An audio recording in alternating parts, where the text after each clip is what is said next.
Hello नमस्कार, welcome to inculcate learning. सो आज हम बात करने वाले हैं जी नॉलेज के बारे में, क्योंकि नॉलेज जो टॉपिक है ना वो आपके बीएड में भी है, नॉलेज एंड करिकुलम करके, और काफ़ी कंफ्यूजन सा क्रिएट हो जाता है कि नॉलेज होती क्या है। उसके साथ साथ जहाँ भी रिसर्च आता है ना, रिसर्च मेथडोलॉजी आती है, तो वो रिसर्च के बेसिक्स में जब हम जाते हैं तो उसमें आता है सोर्सेज ऑफ नॉलेज या सोर्सेज टू एक्वायर नॉलेज। ठीक है, सो वहाँ पर भी नॉलेज आ जाता है फिर। सो ये कई जगह पे सिलेबस में आपको बीएड में, एमएड में, इनफैक्ट पीएचडी कोर्स वर्क में भी आपको ये टॉपिक देखने को मिल सकता है।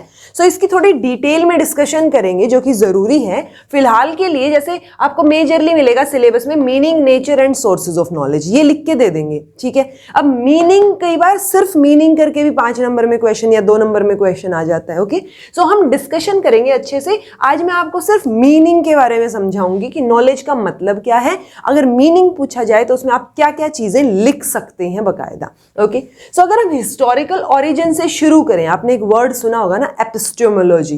ठीक है, सो वो हमने फिलॉसफी में सुना है, वही यहां पे रहेगा। थियरी ऑफ नॉलेज जो है ना उसको कंस्ट्रक्ट किया गया फिलॉसफी की ब्रांच के जैसे। Okay, so theory of knowledge has been constructed as a branch of philosophy, जिसको हम क्या बोलते हैं, एपिस्टेमोलॉजी। और उस एपिस्टेमोलॉजी में हम क्या पढ़ते हैं कि नॉलेज, सोर्स ऑफ नॉलेज क्या रहेगा, मतलब कहां से आ रही है नॉलेज, हम कहां से वो चीज गेन कर रहे हैं। ठीक है जी, सो ये जब एपिस्टेमोलॉजी पढ़ेंगे तो डेफिनेटली जो ग्रीक वर्ड हैं, 2 ग्रीक वर्ड, एपिस्टीम एंड लोगोस। सो एपिस्टीम का मतलब होता है नॉलेज, तो ये हो गया इसका ओरिजिन यहाँ पे। और लोगोस का मतलब होता है डिस्कोर्स। सो बेसिकली यहाँ पे आप डिस्कशन कर रहे हैं। डिस्कोर्स को हम ये भी बोल सकते हैं कि यहाँ पे उसके बारे में गंभीर चर्चा हो रही है। सो वो फील्ड किसका, फिलोसफी का, जिसमें डिस्कशन हो रहा है नॉलेज के बारे में। ओके, सो एपिस्टीम का मतलब रहेगा नॉलेज। और नॉलेज की अगर डेफिनेशन की एक लाइन में हम डेफिनेशन की बात करें, सो वो रहेगा knowledge is justified true belief, यानी कि ये बिलीफ है वो भी ट्रू है और उसको आप जस्टिफाई कर सकते हो। ये मेजर चीज है। जैसे अगर मैं आपको बोल दूं कि sun rises in the east, ठीक है, सो सन कहां से आ रहा है, ईस्ट में, ये एक बिलीफ है, लेकिन ये बिलीफ जस्टिफाई करता है रोजमर्रा के मिलियंस ऑफ पीपल जो एक्सपीरियंस करते हैं कि भाई हाँ हमने देखा है सूरज ईस्ट से ही निकलता है। सो वो क्या हो गई, हमारी नॉलेज हो गई। ये चीज आपको पता होना जरूरी है। अगर नॉलेज की फर्दर एक और चीज को डिस्कस हम करें, सो मैं आपको एक डेफिनेशन बताऊं, या नॉलेज को हम यूजुअली क्या बोलते हैं। ओके, ये तो साफ ही नहीं हो रहा। हाँ जी, तो नॉलेज में ही हम फर्दर बात कर रहे थे। आपको लग रहा होगा व्हाइट से ग्रीन वर्ड कैसे हो गया। एक्चुअली जो मैंने जिस मार्कर से लिखा था वो शायद पता नहीं परमानेंट मार्कर था क्या था, वो अब वो रब नहीं हो रहा है और मेरे पास टाइम नहीं है, क्योंकि अगर टाइम होता तो मैं पीपीटी बना लेती और मुझे समझाना था ये टॉपिक। सो इसलिए अभी समझो फिलहाल के लिए। हमने यहाँ तक पढ़ा था कि एपिस्टेमोलॉजी हमने बोला कि फिलोसफी की ब्रांच है जहाँ से हम नॉलेज गेन करते हैं या सोर्स ऑफ नॉलेज की बात करते हैं। तो जो नॉलेज को स्टडी करती है वो ब्रांच हो गई एपिस्टेमोलॉजी। अगर फर्दर हमने बोला था कि नॉलेज जो है वो एक जस्टिफाइड ट्रू बिलीफ रहेगा। ये वर्ड आपको याद रखना है कि नॉलेज इज जस्टिफाइड, ट्रू भी है, सच है, और बिलीफ है लोगों का उसके ऊपर। ठीक है, तो जस्टिफाइड मतलब हम एविडेंस उसका पेश कर सकते हैं। एक एक्सपीरियंस से हमने उसको देखा है, आप उसका एविडेंस, फैक्ट वो है ना सामने रख सकते हैं कि इसलिए मैं ये चीज बोल रहा हूं। ओके, सो जस्टिफाइड रहेगा, सच रहेगी वो चीज जो हमने बात की अभी कि sun rises in the east, तो वो एक तरीके से नॉलेज रहेगी। सो नॉलेज को एक और तरीके से हम बोल सकते हैं कि knowledge is expressed in propositions. P preposition usually हम लॉजिकल रीजनिंग में भी पढ़ते हैं। सो प्रपोजिशन में क्या आ जाएगा कि कोई भी स्टेटमेंट, हम यूजुअली स्टेटमेंट को प्रपोजिशन बोल देते हैं। सो नॉलेज क्या हो गया, हम उसको एक्सप्रेस कैसे करते हैं, प्रपोजिशन में एक्सप्रेस करते हैं। लाइक ये जो स्टेटमेंट मैंने दी है ये भी अपने आप में एक प्रपोजिशन है, और वहां पे भी मैं एक्सप्रेस कर रही हूं ना नॉलेज के बारे में ही। अगर मैं बोल रही हूँ sun rises in the east, वो भी एक प्रपोजिशन है और वो नॉलेज है एक तरीके से। तो जो जॉन हॉस्पर है, ये आपके लिखने के लिए, आप थियोरेटिकल एग्जाम में भी आराम से लिख के आ सकते हैं। तो जॉन हॉस्पर है, उन्होंने बोला कि there are 2 requirements for knowing, यानी किसी भी चीज को जानने के लिए ना 2 रिक्वायरमेंट्स की हमें जरूरत पड़ेगी। वो 2 रिक्वायरमेंट्स में क्या होगा, पहली होगी ऑब्जेक्टिव रिक्वायरमेंट और दूसरी रहेगी सब्जेक्टिव रिक्वायरमेंट। ऑब्जेक्टिव रिक्वायरमेंट में हम बोलते हैं कि P must be true, preposition P। ठीक है, सो ये ट्रू होनी चाहिए। अल्टीमेटली जो हम बोल रहे थे जस्टिफाइड ट्रू बिलीफ है, हम उसी को जो है एक्सप्लेन करके लिख रहे हैं। सो दो क्या हो गई, P मस्ट बी ट्रू, एक तो वो सच होनी चाहिए, ये किस में आ गया, ऑब्जेक्टिव रिक्वायरमेंट में।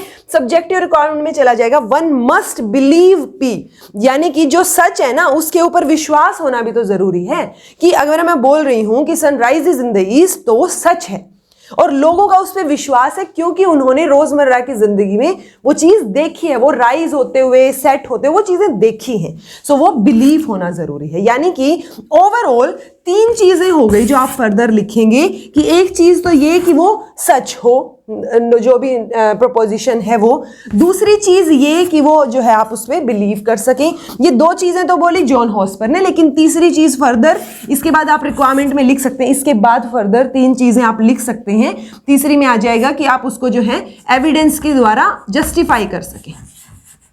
ओके, तो जिस चीज को आप जस्टिफाई कर सकते हैं, जो ट्रू है, जिसपे लोगों का विश्वास है, वो क्या है, नॉलेज है जी। अब फर्दर अगर आप बात करें नॉलेज के टाइप्स की, बिकॉज कई बार टाइप्स आपसे पूछ लिए जाते हैं, तो जब आप टाइप्स की बात करेंगे तो आप तीन टाइप्स जो है यहां मेंशन कर सकते हैं, जिनके बारे में डिटेल में मैं नेक्स्ट वीडियो में बता दूंगी जब नेचर की और उसके बाद बात करेंगे। बट अगर तीन टाइप्स की मैं थोड़ा सा हिंट आपको दूं, एक रहेगा प्रायोरी नॉलेज, प्रायोरी, एक रहेगा पोस्टीरियर, ये आपने पढ़ी भी होंगी ये, ठीक है, पोस्टीरियरी, एंड तीसरा रहेगा एक्सपीरियंस्ड, जो कि आपने एक्सपीरियंस की होगी, एक्सपीरियंस्ड नॉलेज, जिसको आप एक्सपीरियंस कर सकते हो। अगर मैं प्रायोरी नॉलेज की बात करूं तो इसको कई बार मैथमेटिकल नॉलेज भी बोला जाता है, मैथमेटिकल। मैं सारी चीजें बोल रही हूं तो अगर आपको दिख ना भी रहा हो तो चल जाएगा, ओके। मैथमेटिकल नॉलेज और पोस्टीरियरी नॉलेज को हम बोलते हैं साइंटिफिक नॉलेज। ओके, ये क्वेश्चंस आपके एग्जाम में कई बार पूछे जा सकते हैं, जो ऑब्जेक्टिव एग्जाम्स होते हैं। पोस्टीरियर, प्रायोरी और पोस्टीरियरी का मतलब क्या रहेगा?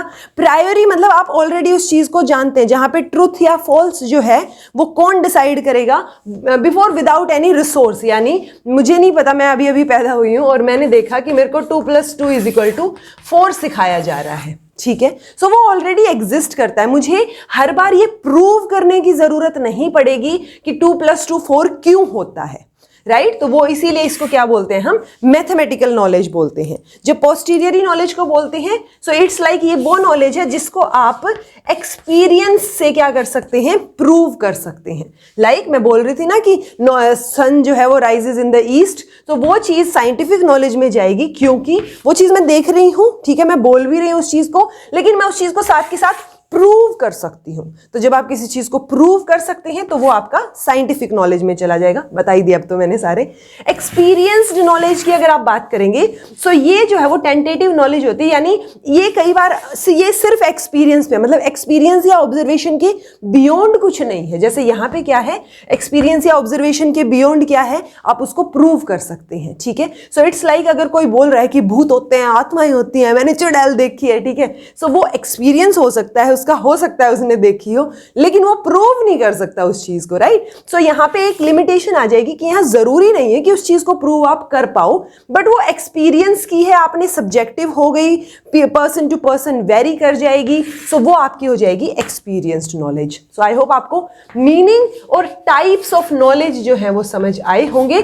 फिर भी कुछ समझ ना आया हो क्योंकि एक व्हाइट बोर्ड से ग्रीन बोर्ड का ट्रांजिशन हो गया, बट मैं तो सेम हूं, मैंने सही से चीजें आप लोगों को समझाने की कोशिश की है। फिर भी कुछ समझ नहीं आया तो कमेंट करके पूछ लीजिएगा, बिकॉज हेक्टिक शेड्यूल के चलते मैं पीपीटीज ज़्यादा नहीं बना पा रही हूँ। सो आई थॉट कि वापस से बोर्ड पे आ जाते हैं, क्योंकि मेजरली मीडियम कोई भी हो, चीज़ तो समझाने से मैटर है ना, कि समझ आ जाए। तो अगर समझ आ गया हो तो कमेंट करके बता दीजिएगा, समझ नहीं आया है तो भी कमेंट करके पूछ लीजिएगा। This was all about today. Thank you so much for watching. Be happy, keep smiling, subscribe to inculcate learning because it is absolutely free.